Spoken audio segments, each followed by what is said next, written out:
And that is the only Polish name I'm going to say because they're all enormous, 26 letters long, all the people. I'm still hung up on famous gynecologists. Could you go a little more in depth on that?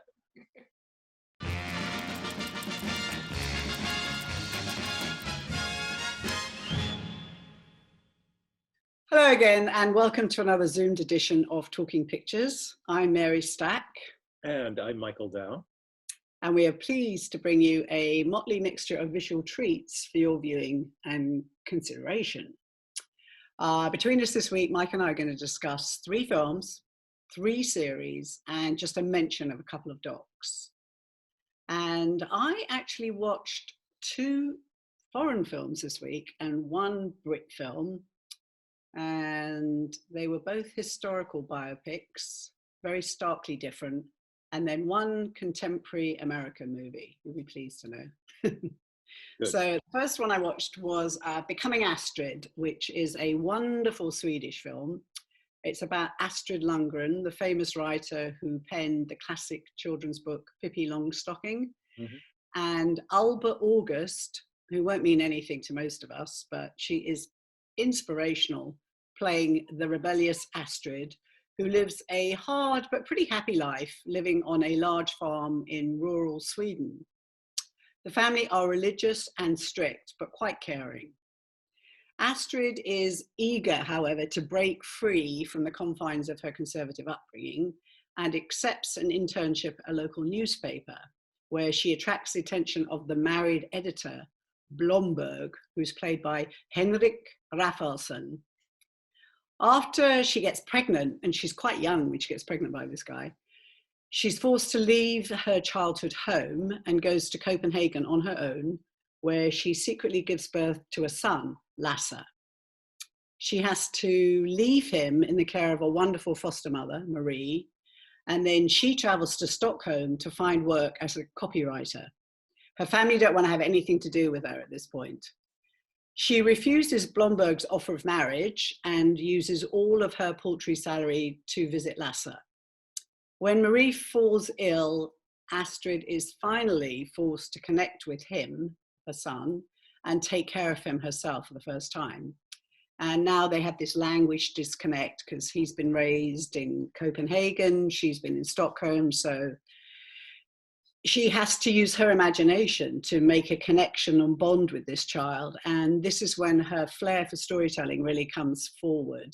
And this bridges the language and the emotional barriers that they have between them.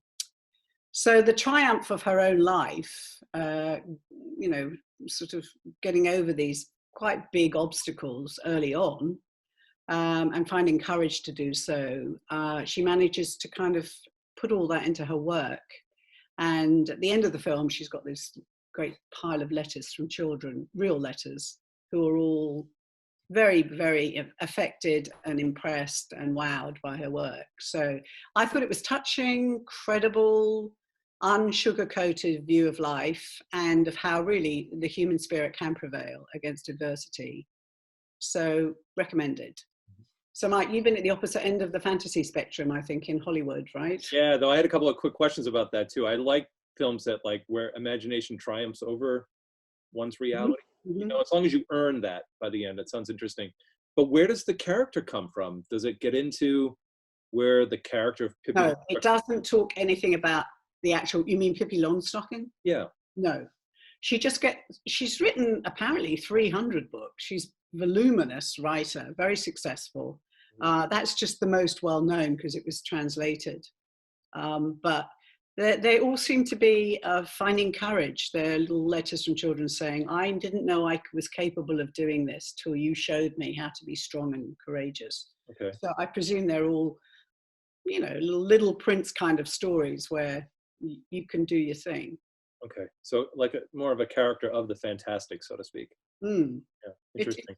Beautiful film, beautiful. Good. Well, I was hesitating for a while because I know that one of the hottest shows on Netflix now is called Hollywood.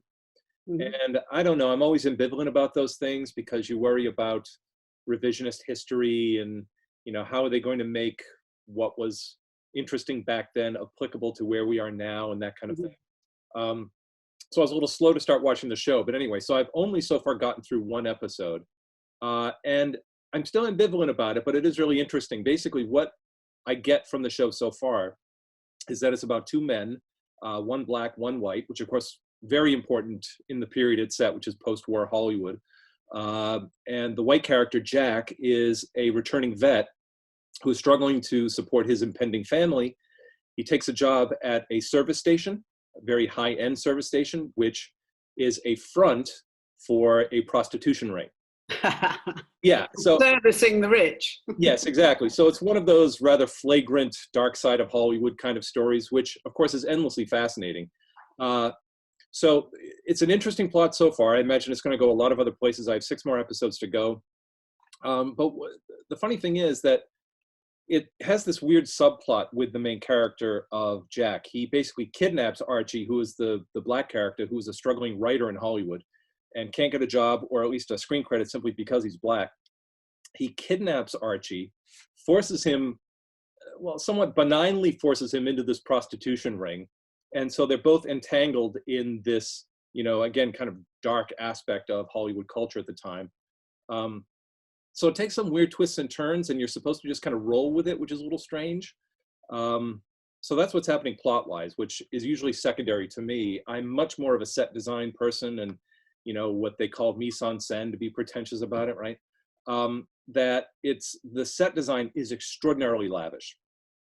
There is an attention to detail that is really like Mad Men, but at the next level. Yeah, the little bit I saw was like Gatsby. I mean, it was very... Yeah, it's pitch perfectly beautiful, which of course then you worry about such thing like the plot being subsumed by that. I mean, an emphasis on formalism like that can work both ways. It can be the thing that carries the show, but it can also be something that is consistently distracting. I was just going to say distracting.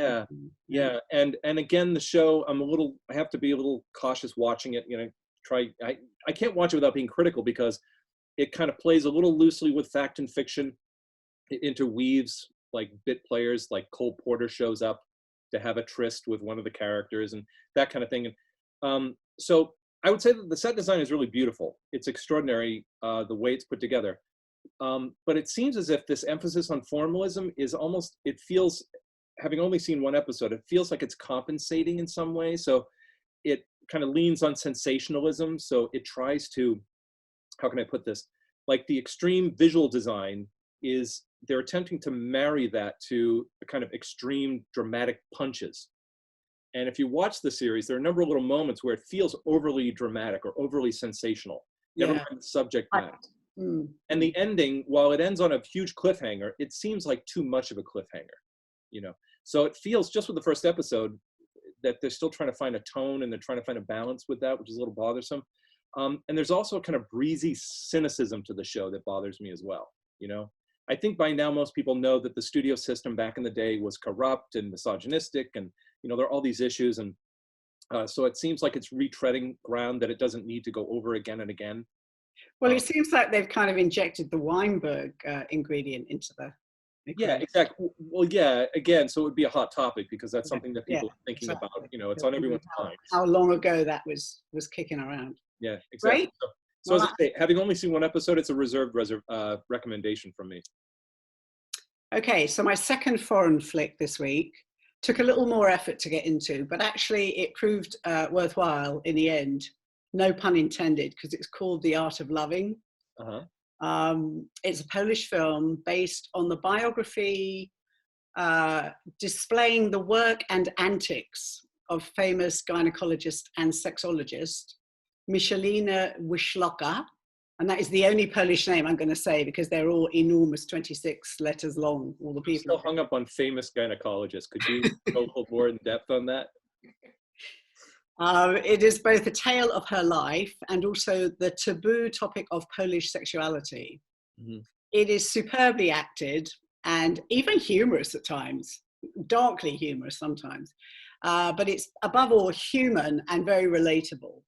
The director is Maria Sadowski, and she's spectacular because this is not porn and it isn't spectacle. Somehow she treads this incredible line. Like pornsicle or something? There's got to be a word for it. Portmanteau. Great one, I'm sure, Mike. Anyway, she chooses to talk about sex in a kind of unwrapped fashion, without exaggeration, no awkward blushing, no judgment. Mm-hmm. So even when the character's conduct is somewhat questionable and their choices bizarre, she doesn't moralize about it. She just says it's neither good nor bad, it just is. It's part of everyday life. Mm-hmm. And her book actually subsequently became a Bible. It finally got published in the 70s. So this starts, it's all under the communist regime, and it's all pretty heavy, the beginning of the film, and quite rough to watch, a bit violent.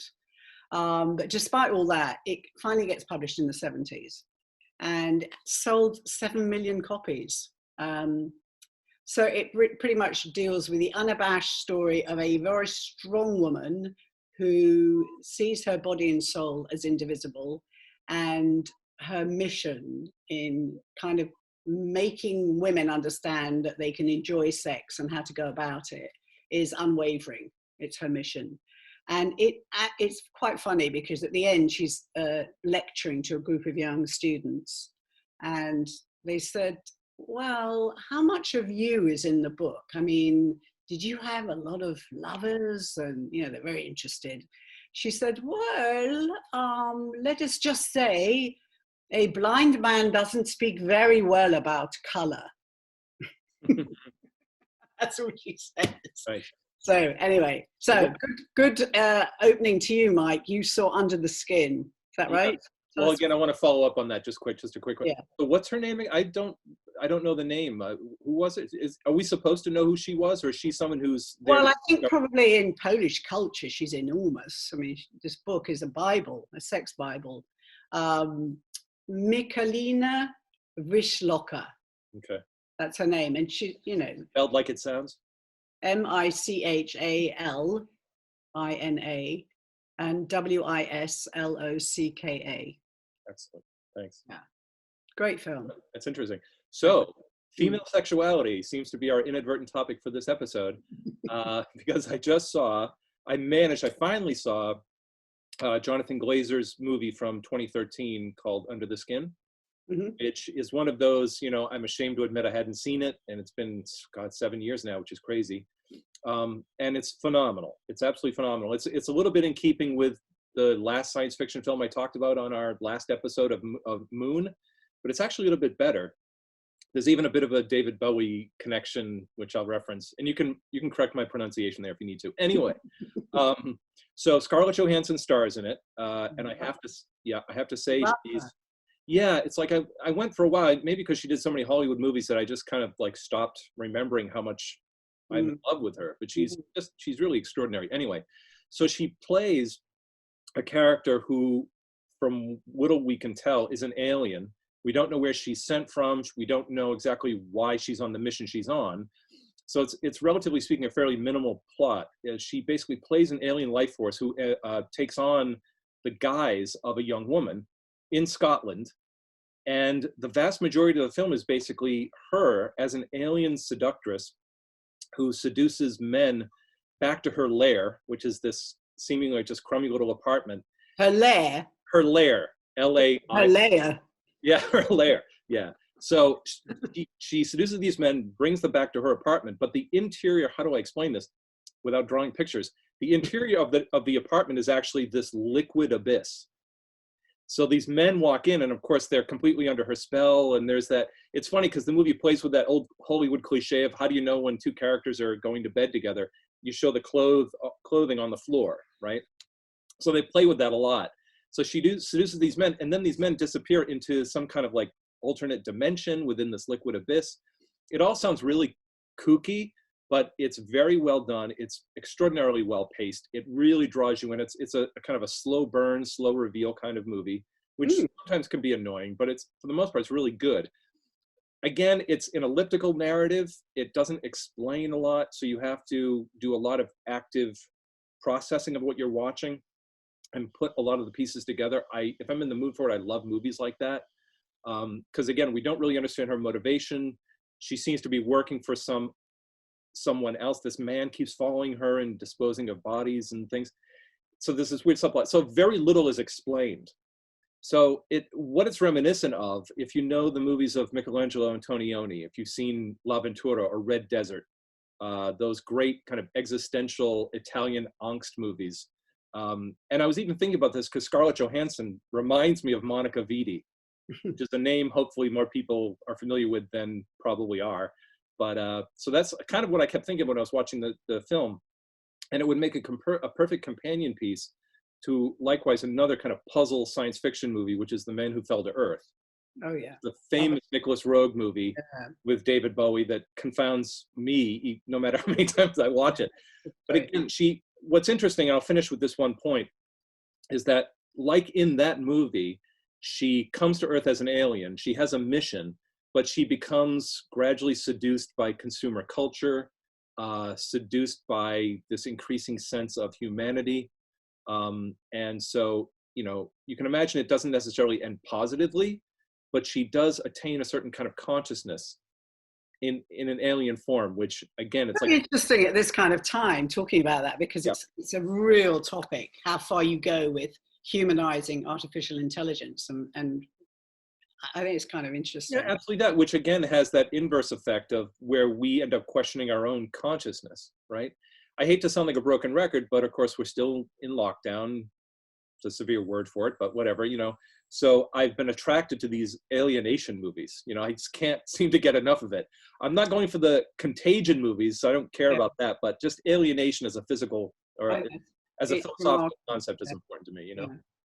And again, and it's also good just to catch up on these movies that have been in my closet, so to speak, for so long that I've never gotten around to. And that's definitely one I'll try and see, because I just think she's gotten better and better. I think she's remarkable. And if you don't mind, did you ever have adventures in Scotland? Because the way they shoot the landscape, it's always a little rainy, if not dreary, and it's austere. I wouldn't normally think of Scotland that way, and a lot of it is set in Glasgow, so. And misty, and that's why they drink so much up there. Yeah. Well, all these places where there's nothing else to do but watch the rain. Yep, it's a very moist landscape. That's my impression. And characters comment on it throughout the film too. It's it's a constant reference point. Yeah. Well, I don't know where the British would be without the weather. I mean, It's definitely the backdrop to every day. Yeah, I just love atmosphere that adds to that. Again, that's. Well, I think it's ethereal. Scotland is definitely ethereal. Ireland is ethereal, and it lends itself to all sorts of storytelling. Yep. Well, there's nothing like dystopian science fiction that makes you want to visit a place where it's set. Which is me. I can't wait to get to Scotland now. Well, many people would say Glasgow is indeed full of aliens. Oh, yeah, okay. Oh, and can I say too, I can go on and on about this, but again, the way the film deals with language, 10 minutes in, well, there's no dialogue for the first 15 minutes, but even when characters start talking, it's in that thick accent. So I'm like, I'm just going to stop trying to understand what people are saying. It doesn't really seem to matter. And, again, it's one of those movies where it doesn't. It's much more about atmosphere. Does Scarlett Johansson have a Scottish accent?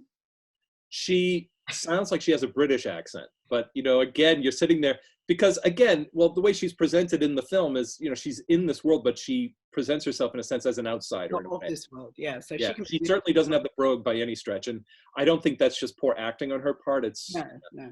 She wants to appear like a foreigner entering into this world where she can seduce men as a stranger. Like everyday stuff. All right, so I did watch a modern contemporary flick this week in English. Yeah. And it was a real delight. I find a lot of the stuff I'm milling through on Netflix to be somewhat of a predictable menu, should we say. Mm-hmm. And that's not castigating them, because there's a lot of material on there. But Carrie Pilby just leapt out at me and I loved it. So Susan Johnson is the director. It's her debut. And it's a kind of coming-of-age romance that somehow manages to avoid all the cliches, the usual pothole cliches. Yep. And Carrie is played by this brilliant actress called Belle Powley. I think you may know her from Diary of a Teenager. Mm-hmm. She was in before. Okay. She's British. She plays this very emotionally stunted 19-year-old prodigy who's already gone to Harvard when she was 15 and who still overthinks everything. Very big on intelligence, very little on experience. It's an interesting combination. And great performances, not just by her, but Nathan Lane plays her well-intentioned therapist. He's wonderful. That's good. And, and Gabriel Byrne, who I haven't seen for a long time and I love, plays her very detached father, who's just, you know, well-intentioned but inept. So it's funny, it's refreshing because it isn't predictable. It doesn't really fall into the usual, you know, Hollywood ending. There are a couple of moments where you think, well, how did that happen? But generally not. Mm-hmm. And I think that was the appeal for me. This was typically, you know, young person marooned in New York, trying to do the right thing, not really a lot of people skills. So trying to navigate life with no compass. And then she also has this love interest played by a young actor called William Moseley, and he's also very good. So I would say more, please. Definitely check it out. Good film. Excellent. So Mike, Midnight Gospel. Oh, Midnight Gospel. This is the most out of left field thing I think we've yet to talk about, so bear with me. So plot synopsis. It's, first of all, it's an animated show. It's co-created by Pendleton Ward, who created the TV show Adventure Time, which Adventure Time is, relatively speaking, it's like a safe all ages kind of show. And so Midnight Gospel, which is, as far as I understand, his first major follow-up to that, is again like a very kind of crazy, anything goes animated show in keeping with Adventure Time, but it's very much for adults. It's crazy stream of consciousness stuff. So quickly, if I can summarize this, I know my plot summaries tend to be tortured. This one might even be worse than usual. I'm gonna, starting. Yeah, I know, exactly. All right. So the show centers around a young kind of slacker type guy who is a, quote, simulation farmer. Okay. His name is Clancy Gilroy. So he's this kind of doofus, like loser character. And what he does is he travels to various simulated planets. The first episode, he visits one of the Earths. There are many, many Earths in the show. Another episode, he visits an ice cream planet. Another episode, he visits the clown planet, etc. So there are these weirdly themed planets. And what he does, he visits them through virtual simulation. He meets a random, bizarre character, interviews that character, and then takes the interview back home with him. He kind of gets out of the simulated matrix state and basically uses the interview as an episode for broadcast on his video stream. And the video stream is called The Midnight Gospel. Okay. How much of, all right, so there's the plot. How much of that do you need me to unpack? It's challenging. That and it's easy. That's accessible. All that very. Yeah, well, it's like Futurama or these other shows, which when you first watch it, you're like this, or Rick and Morty. It's like, this is insane. What is this show? And then after a couple of episodes, you get into the flow of the repeating patterns of each episode. You know, it's designed in a very formulaic way. So each episode is the same. He goes into the simulated space, visits the planet, interviews someone, comes back. So and it's animated. Well, this is really what I think is much more significant in terms of it being a recommendation for me. I don't know if you know what my favorite movie of all time is. Have I ever told you? You probably have, Michael. I'm sorry, I've forgotten. Well, that's fine. It's Yellow Submarine. Oh, yeah. Okay, yeah. So it's almost like a too easy guess or something. But anyway, so the way I would describe Midnight Gospel is like Yellow Submarine, but a hyperactive Yellow Submarine. Like if you took that movie and fast forwarded through it, that's very much what Midnight Gospel is like.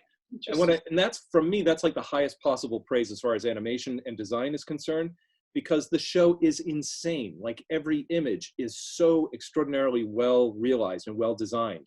And you're just going through these phantasmagoric spaces, one after the other. And and it's also very apocalyptic. Like each episode is set on a planet that is in some state of war or chaos or, you know, absurdity or insanity. And so the main character, Clancy, just kind of travels nonchalantly through these worlds and has these crazy, elaborate philosophical conversations with these random people he meets to interview. So you have this insanity happening all around the characters, like these end of the world scenes, while at the same time you have these two characters who are just having this kind of in-depth and yet casual conversation about drugs or about Buddhism or about celebratory magic, like Aleister Crowley stuff. It's really heady. I mean, you know, back in the 60s, right? Something like Yellow Submarine, they would say it's a head film. Well, this is very much like a head film. Yeah, it feels like you're on some kind of hallucinogen as you're watching it. It's really that effective.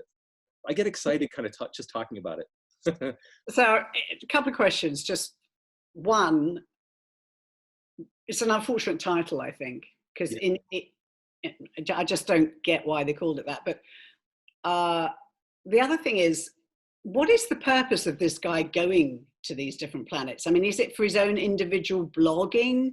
Basically, that's it. I mean, he's a vlogger and he makes a career out of it. I mean, for what it's worth, you know, he's kind of a slacker, loser type of character, but for what it's worth, he makes what seems to be a living at going to the farthest reaches of the simulated universes, acquiring, programming, novel, you know, exotic or novel programming, and bringing it back. So he's the window on the world for people. He's bringing back these things from the galaxies. Yes, exactly. Like it's every episode is a quest. It's similar to Adventure Time was similar to that, but this is far more extreme. If I had to likewise maybe compare to something else, if anyone has ever seen the old Ralph Bakshi movies, there was like Fritz the Cat is his most famous one. So they're violent and extreme and crass in a Bakshi way, but it's also beautifully, eloquently designed. I mean, it's just the show has such a rich texture to it that you can just sit and watch it on mute and just, you know, it's eye candy from start to finish. It's absolutely amazing. Yeah. It might wear down on your nervous system if you try to binge it, but maybe one episode at a time I would recommend. So this isolation thing really is starting to show on you, Mike. It is, yeah. I can't even disguise it anymore. I've been working on that so hard too. Well, listen, before we say cheerio for this week, just a couple of things. Don't miss the great documentaries that are out there on PBS. I don't know, some people don't watch a lot of PBS, but there are 4 different documentary strands. They're all just brilliant. One is Points of View. Last week I saw a great program, I think it was called The Apology, about 3 women that were comfort women to the Japanese. Their lives, harrowing, but riveting, you know, their story. So that was one. And the other one was equally amazing. And it was called Prison Songs. And it went to an Aboriginal prison in Western Australia. And it was really a very insightful view of the life of the inmates. And each of them made different kinds of music out of their life. I don't know how much of that was orchestrated by the producer or how much of it was actually, these people are talented, let's just see what they get up to. But it was very well done. It didn't feel contrived. But that sense of doubt that you have as you're watching it, that's not distracting, is it? I mean, you know. Not at all. No, it's so harrowing. The nature of these people's lives is just so horrific that it's a kind of welcome relief that some of them have been able to rap about it. Other people do these very soulful, gospel-y songs that they've written about their lives. They're really, I thought it was a very clever vehicle. Interesting. You know, what were the titles of those again? Prison Songs. And the other one I think was The Apology. Okay. And they're like one-off documentaries, or are they part of a series? One-off. Yeah. POV is points of view, so it's one-off director's takes. Of course. The other one is the global looks, which is under World Channel. So it's good. It's good. So that's our rich store of options for you this week from the, as Michael would say, the candy store of the mind. I was going to say, is it just me, or is it like being home this much? It's beginning to dawn on me how much is available to watch. Have you noticed that? Oh dear. I'm not going to admit to that at all. No. Okay, neither am I. I'm going to get out and work in the garden. That's right. Do something healthy. Okay. On that note, stay viewing, and we'll see you soon. It's healthy. Take care. Bye. Bye from Michael Dow. Bye from Mary Stack.